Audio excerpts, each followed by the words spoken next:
Yang belum mau tidur kalau belum nonton film, karena orang-orang produktif itu dia sepenuhnya menguasai teknologi. Dan itu saya sarankan juga teman-teman melakukan hal yang sama, karena hanya dengan demikian teman-teman bisa jadi rich. Saya, kalau teman-teman lihat di bagian, oh ini nggak kelihatan ya, saya mau pakai pointer tapi kan di tempat kalian nggak kelihatan. Tidak ada di tengah kerjaan, main Zuma, nggak ada, luar biasa. Halo teman-teman semua, Assalamualaikum warahmatullahi wabarakatuh. Ketemu lagi dengan saya Mr. Nardis di acara yang masih sama, yaitu tips menjadi produktif. Ini sudah sampai ke 6, saya akui sih. Teman-teman emang jos, naik. Setiap saat emang pengen belajar terus. Kalau sudah nonton sampai sekarang itu sudah luar biasa. Kemarin ada beberapa yang nanya juga, Pak, ini kok dibagi-bagi toh Pak, kenapa nggak jadiin satu video aja saya nonton semuanya? No, wise man saying no eventually. Kenapa no? Biar teman-teman bisa belajar part demi part. Yang kali ini tidak akan kalah seru kalau teman-teman akan belajar sudah sampai ke 6 tentang cara menjadi produktif di tengah pandemi. Angkat nih. Masa begitu sih?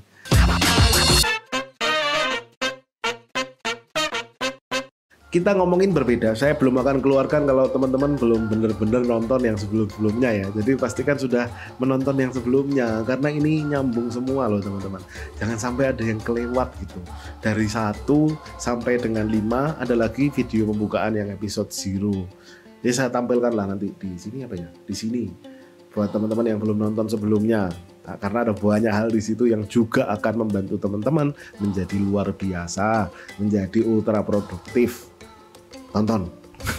Oke, selanjutnya yang ke-6 adalah orang yang produktif itu dia tidak dikuasai oleh teknologi, seperti tulisan di layarnya teman.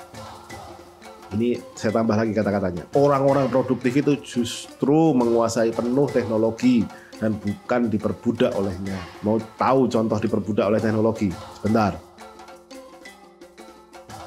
Hei kalian yang bangun tidur nyarinya langsung handphone mana? Yang mau tidur Instagramnya harus dilihat dulu terakhir kondisi story apa mana? Yang belum mau tidur kalau belum nonton film tertentu dan harus nonton mana? Yang harus main game tertentu, yang harus ngeliatin, justru kita diatur hariannya oleh teknologi mana? Ya kalian akan sulit jadi produktif teman-teman. Karena orang-orang produktif itu dia sepenuhnya menguasai teknologi. Semuanya.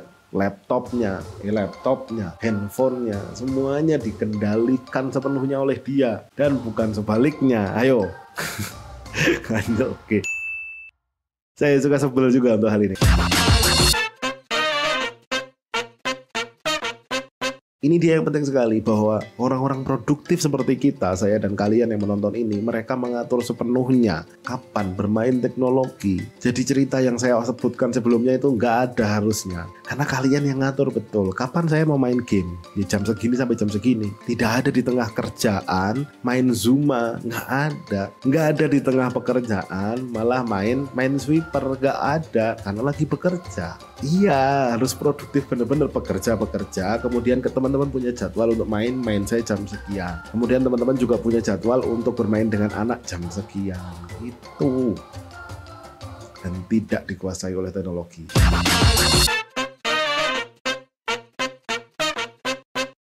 Mari kita pastikan, saya pengen mengetes dulu teman-teman ini termasuk kategori apa. Apakah teman-teman adalah orang-orang yang dikuasai teknologi atau enggak? Iya. Karena apa? Sebetulnya memang namanya aplikasi, namanya tools, device, sosial media itu dibuat untuk jadi sesuatu yang bermanfaat buat kita.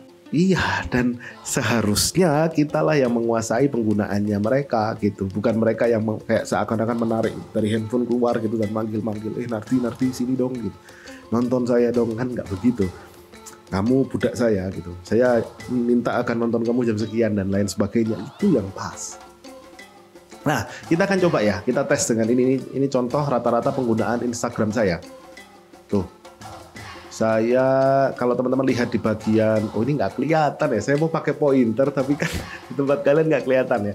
Kalau teman-teman lihat di ujung kanan itu, kemudian lihat di your activity, teman-teman akan ketahuan sehari itu menghabiskan waktu berapa jam di Instagram. Karena data Neverlies, jadi kita pakai data. Itu di hari Kamis teman-teman. Hari Kamis kalau nggak salah itu libur panjang apa ya. atau pas libur gitu. Saya jarang sih sehari sampai 4 menit begitu. Hanya benar-benar kalau saat libur.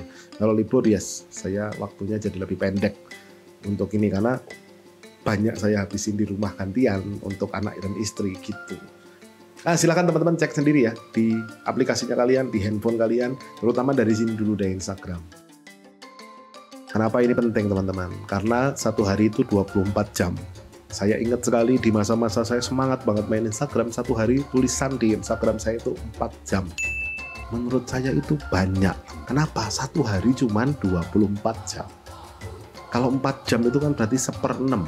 1/6 hari dalam hidup saya habis di Instagram. 1/6-nya lagi yang 4 jam yang lain untuk tidur. Kuranglah 6 atau 8 jam mungkin tidur.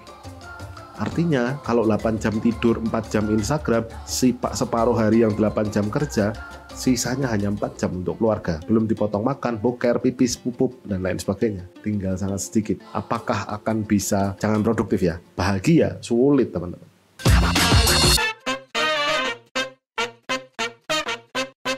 Oke, kecuali kalau teman-teman itu memang orang yang bekerjanya dengan Instagram 4 jam terhitung sedikit, 8 jam harusnya minimal. Ya dong, kalau teman-teman kerjanya di Instagram, online shop dan lain sebagainya, lain cerita. Tapi kalau enggak, maka Instagram ini hanya satu dari sekian banyak aplikasi yang Anda pakai. Instagram 4 jam, YouTube bisa lebih banyak lagi. Bahaya teman-teman, bahaya. Woi, tobat. Bener dah, kecuali pekerjaannya dari YouTube. Tapi ya masih bisa diterima.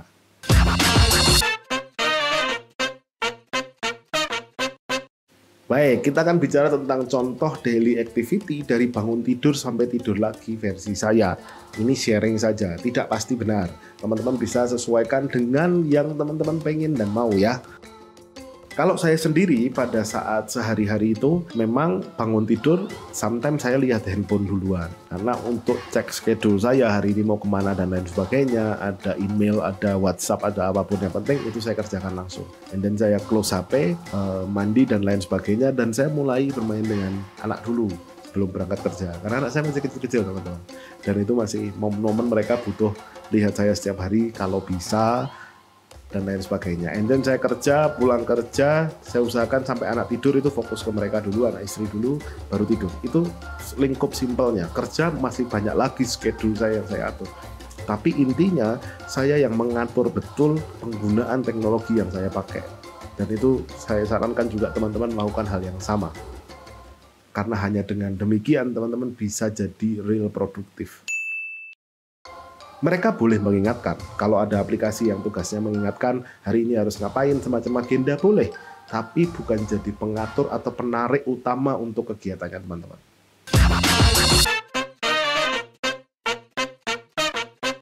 Dan akhirnya, orang-orang produktif itu tidak benci gadget, tidak benci terhadap gear yang mereka pakai. Mereka juga tidak akhirnya anti teknologi, enggak. Tapi mereka menguasai teknologi yang mereka punya. Pertanyaan terbesar buat teman-teman yang nanti silahkan ditulis di kolom komentar boleh, atau teman-teman mau main ke Instagram saya @mrnardi dan kita berdiskusi di sana juga boleh. Sudahkah teman-teman menjadi the ruler of your tech, the ruler of your gadget, ataukah your gadget is ruling you? Jawabannya dari kalian, silahkan nanti tulis di komentar. Terima kasih teman-teman sudah menonton sampai dengan akhir. Mudah-mudahan video ini bisa bermanfaat untuk kalian. Saya Nardi Hidayat undur diri dengan beriring doa supaya teman-teman tetap sehat, jadi produktif, jadi luar biasa, dan jadi pribadi yang lebih jos. Terima kasih.